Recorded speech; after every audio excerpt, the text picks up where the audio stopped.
Suparni, CGP Rekognisi Angkatan 9 dari SDN Pondok Bambu 07 Jakarta Timur. Yang saya hormati Ibu Fasilitator Pemandu, Ibu Aisyah Utia Rahman. Izinkan saya untuk membuat aksi nyata modul 2.3 tentang coaching untuk supervisi akademik. Tujuan dari kegiatan ini adalah untuk memenuhi tugas aksi nyata modul 2.3 di mana CGP diminta untuk mempraktekkan supervisi akademik dalam pembelajaran dengan menggunakan paradigma berpikir coaching dan melakukan refleksi terhadap praktik supervisi tersebut. Alhamdulillah di hadapan saya sudah ada Ibu Suparti, rekan sejawat saya. Apa kabar Bu Suparti? Alhamdulillah baik Bu Sri. Alhamdulillah ya. Silakan Bu Suparti untuk memperkenalkan diri. Baik, Assalamualaikum warahmatullahi wabarakatuh. Waalaikumsalam. Nama saya Suparti, saya adalah guru di kelas 5A. Saya adalah rekan kerja dari Bu Sri Purwani. Baik Bu Suparti, kita di sini akan melaksanakan observasi ya. Terima kasih atas kesediaan Bu Suparti untuk diobservasi. Adapun kita akan melaksanakan 3 kegiatan ya Bu Suparti.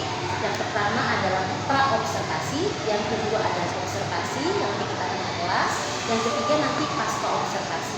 Bagaimana Bu Suparti? Sudah siap? Siap Bu Sri. Oke, baik. Baik Bu Suparti, alhamdulillah kita akan mulai ya Bu Suparti ya, percakapan pra-observasinya. Jadi gini Bu Suparti, nanti kan saya akan melaksanakan observasi di kelas Bu Suparti ya. Apa harapan dari Bu Suparti atas kegiatan kita hari ini mengenai pra-observasi sehubungan dengan observasi yang akan kita laksanakan? Baik Bu Sri, harapan saya adalah tujuan pembelajaran yang saya sampaikan itu akan tercapai. Kemudian murid-murid saya dalam belajar itu dia merasa senang gitu, nyaman gitu. Kalau misalnya murid saya sudah merasakan itu, ya saya mengharapkan pembelajaran menjadi lebih efektif. Iya. Baik, jadi Bu Suparti mengharapkan tujuan pembelajaran itu tercapai ya Bu Suparti ya, dan merasa nyaman dan pembelajarannya efektif. Itu ya Bu Suparti ya. Baik, nanti anak-anak akan belajar apa ya Bu Suparti ya? Nanti itu saya akan tentang materi ekosistem. Pas berarti ya. Pas. Baik. Jadi anak-anak nanti akan saya observasi pembelajarannya dengan Bu Suparti itu ya tentang IPAS ya, Iya, dengan materi ekosistem. Itu ya Bu Suparti Iya. ya. Baik. Apa tujuan pembelajaran yang dicapai oleh peserta didik dalam pembelajaran tersebut Bu Suparti? Adapun tujuan pembelajaran yang ingin dicapai pada materi ekosistem ini adalah murid itu dapat menganalisis hubungan antar makhluk hidup pada suatu ekosistem dalam bentuk jaring-jaring makanan. Kemudian murid dapat mendeskripsikan proses transformasi antar makhluk hidup pada suatu ekosistem dengan benar. Baik, jadi itu adalah tujuan pembelajaran yang nanti akan kita observasi ya Bu Suparti ya, Iya. yaitu menganalisis hubungan antara makhluk hidup pada suatu ekosistem dalam bentuk jaring-jaring makanannya, dan yang kedua mendeskripsikan ya, siswanya dapat mendeskripsikan proses transformasi antara makhluk hidup dalam suatu ekosistem. Baik Bu Suparti, apa rencana pembelajaran yang akan Suparti laksanakan nanti di kelas? Rencananya saya akan menggunakan media PowerPoint di sini. Kemudian murid akan saya bagi menjadi beberapa kelompok, dan murid pun nanti akan menyaksikan video gitu ya, video tentang makhluk hidup pada suatu ekosistem dalam bentuk jaring-jaring makanan. Bagus ya, jadi Bu Suparti nanti akan menggunakan media PowerPoint, tapi menggunakan media video ya, nanti anak-anak menyaksikan video yang Bu Suparti tayangkan dalam pembelajaran tersebut. Bagus ya Bu Suparti ya. Baik, apa saja persiapan yang Bu Suparti lakukan? Dalam hal ini saya akan mempersiapkan tentunya Infocus ya, karena di sini saya akan membuat PPT ya, Infocus, kemudian laptop, kemudian saya juga akan menyediakan speaker dan materi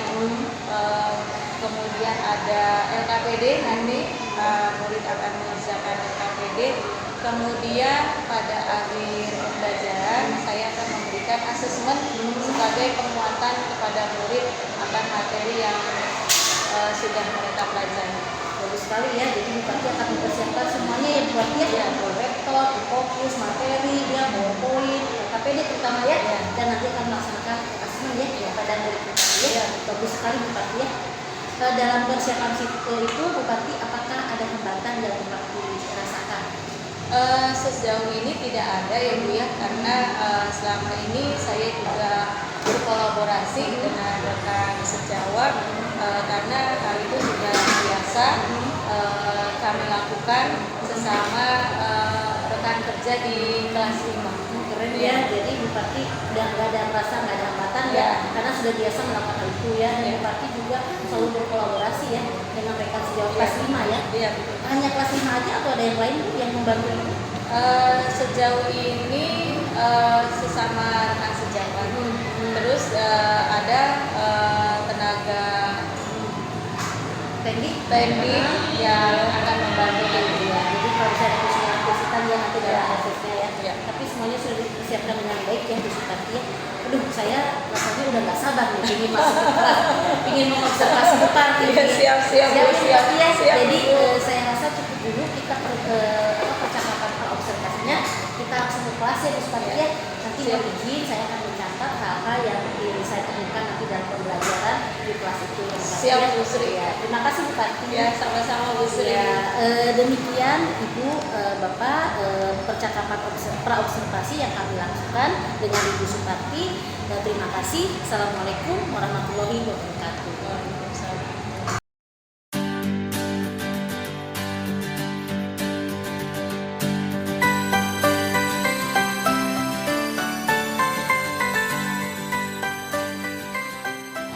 Baik, kita Bupati tiba saatnya untuk percakapan pasca observasi ya. Gimana perasaannya setelah selesai tadi saya observasi? Alhamdulillah lega Bu Sri. Lega ya, alhamdulillah ya. Alhamdulillah. Saya lihat seru banget ya apa yang saya lihat tadi, saksikan Bupati sedang melaksanakan mengajar ya, observasi. Saya ya Allah keren lah pokoknya. Bupati, kita mulai ya Bupati ya. Setelah saya tadi observasi di kelas, apakah pelaksanaan observasi yang Bu Suparti laksanakan sudah sesuai dengan rencana kegiatan yang ditetapkan tadi Bupati sebelumnya? Melihat reaksi murid saya di kelas, saya menilai kegiatan pembelajaran saya di kelas pada hari ini itu sangat berhasil Bu Sri. Karena saya melihat murid-murid saya itu antusias dan saya merasa tujuan pembelajaran juga tercapai, karena di situ saya melihat murid saya juga nyaman dan pembelajarannya bermakna bagi mereka. Jadi Bu Suparti merasa berhasil ya, karena merasakan bahwa tujuan tercapai ya kan, murid merasa nyaman ya kan, terus bermakna pelajarannya ya yang tadi Bupati laksanakan ya. Oke, terus apalagi tolak ukurnya yang menyatakan bahwa pembelajaran itu berhasil Bupati? Tolak ukurnya itu ketika saya membagikan LKPD kepada murid-murid saya, terus kemudian saya nilai itu mereka semuanya bisa menjawab. Kemudian di saat kegiatan pembelajaran itu saya menggunakan rubrik penilaian, gitu. Rubrik penilaian.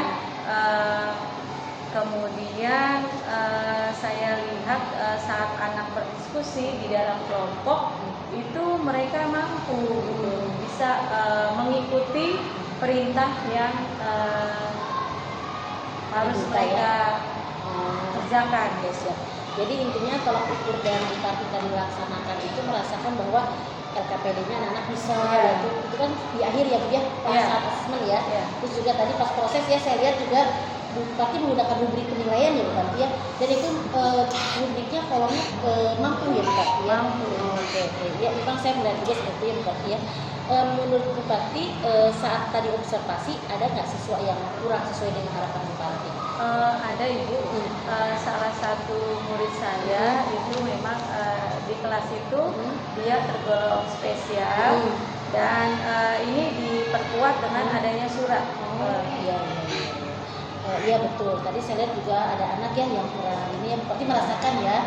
Itu anaknya ada surat ya dari psikolog ya, yang menyatakan bahwa anak tersebut berkebutuhan khusus. Oke. Nah, bagaimana perlakuan ibu terhadap anak tersebut? Perlakuannya tentu beda ya, saya memperlakukannya dengan teman-teman yang lain. Nah di sini saya memperlakukannya khusus gitu. Jadi ada cara-cara tersendiri di dalam memperlakukan anak tersebut, baik dalam hubungannya sosial dengan teman yang lain maupun dengan akademisnya. Keren ya Bupati ya. Jadi keren banget apa yang telah dilaksanakan oleh Bupati tentang perlakuan khusus, treatment khusus kepada anak yang berkebutuhan khusus tersebut ya. Yang penting pembelajarannya terpenuhi ya Bupati ya. Gitu ya, bagus ya. Nah untuk selanjutnya bagaimana rencana tindak lanjut ke pembelajaran Bupati? Tindak lanjutnya saya akan terus berusaha ya melayani murid-murid saya agar mereka itu di dalam kegiatan pelajarannya merasa terlayani gitu, sehingga mereka merasa bahagia, dia belajarnya menjadi nyaman, senang, bahagia. Kemudian saya juga memperhatikan bakat yang terdapat pada murid-murid saya. Mantap Bupati. Nah, untuk mewujudkan rencana itu langkah-langkahnya apa yang akan Bupati laksanakan? Untuk selanjutnya saya akan memberikan pelayanan yang terbaik kepada murid saya agar kebutuhan mereka terpenuhi, sehingga dalam pembelajaran ini saya akan melakukan kegiatan pembelajaran yang berdiferensiasi gitu. Kemudian saya akan mengintegrasikannya dengan kompetensi sosial emosional. Bagus sekali ya. Jadi ada peningkatan terus ya. Bagus Bupati. Jadi tidak puas dengan hasil hari ini ya. Sudah bagus hasil hari ini, sudah tercapai semua, tapi Bupati ingin meningkatkan kembali ya pembelajaran kelas tadi dengan menggunakan pembelajaran berdiferensiasi dan mengintegrasikannya dengan KSE. Masya Allah keren sekali ya. Nah, terus apa yang akan setelah nanti dilaksanakan nih? Kapan itu akan dilaksanakannya rencana Bupati? Segera dong Bu. Keren. Segera, dan saya juga meminta Bu Sri untuk selalu hadir ya dan terus membantu saya dalam mengembangkan diri saya agar bisa memberikan yang terbaik untuk murid-murid saya. Baik Bu Supati, siap, nanti saya akan membantu. Tapi jangan lupa Bupati terus berbagi praktik baik ya dengan teman kelas 5, guru kelas 5 atau dengan teman-teman yang lain ya Bupati ya. Alhamdulillah Bupati percakapan ini sudah selesai, saya pikir cukup. Terima kasih Bupati mau diskusi dan kita sudah berkomunikasi dengan sangat baik ya. Mudah-mudahan kita bisa ketemu lagi. Saya tunggu lagi. Siap Bu Sri, selalu siap. Iya, saya tunggu lagi untuk yang ada. Jangan sungkan-sungkan Bu Sri ke kelas. Coba lihat saya mengajar berdiferensinya sama KSE-nya ya. Siap. Terima kasih Bupati, mohon maaf lahir batin ya bila ada kata-kata kurang dari Bu Sri ya. Terima kasih. Assalamualaikum warahmatullahi wabarakatuh. Matahari bersinar, ku gendong tas merahku di pundak. Selamat pagi semua, ku nantikan dirimu di depan kelasmu. Assalamualaikum warahmatullahi wabarakatuh. Nama saya Bu Suparti, saya rekan kerja dari Ibu Sri. Alhamdulillah setelah saya melakukan kegiatan pra-observasi, observasi, kemudian dilanjutkan dengan pasca observasi bersama Bu Sri, perasaan saya itu lega, tenang, kemudian bahagia tentunya, dan tidak ada tekanan gitu ya.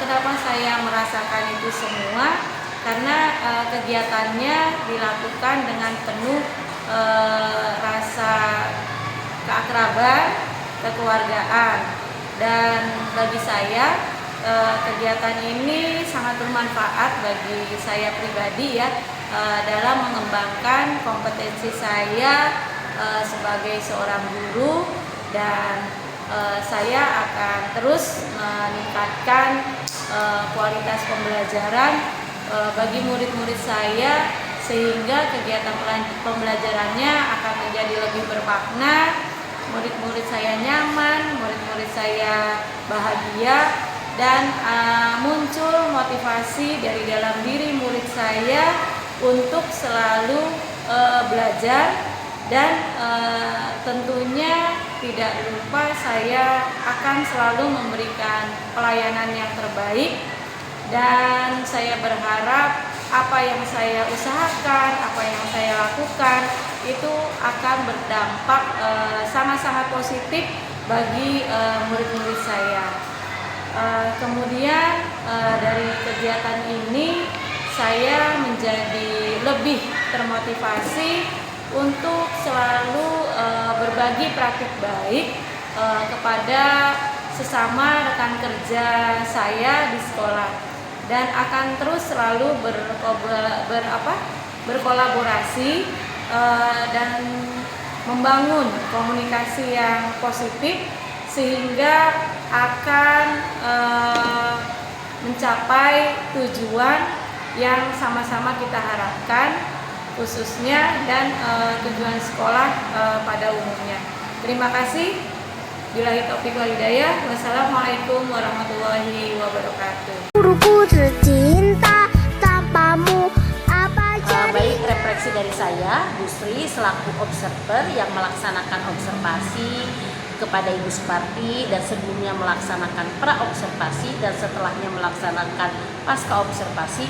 Ternyata dari kegiatan coaching akademis ini sangat luar biasa manfaatnya, baik bagi diri saya, baik bagi diri dari Ibu Suparti selaku yang diobservasi, dan tentunya bagi anak serta sekolah. Manfaat-manfaat yang didapat, yang pertama adalah meningkatkan kualitas atau kompetensi guru itu sendiri, memberikan pembelajaran yang berpihak kepada murid, guru dapat memberikan pelayanan yang maksimal kepada murid, dan ujungnya akan berimbas pada kualitas dan mutu sekolah itu sendiri, sehingga sekolah ini akan dirindukan oleh murid, dan orang tua murid juga akan merasa nyaman anaknya dititipkan di sekolah kami. Demikian refleksi yang dapat saya simpulkan dari kegiatan coaching akademis ini untuk pemenuhan modul 2.3. Terima kasih. Assalamualaikum warahmatullahi wabarakatuh. Selamat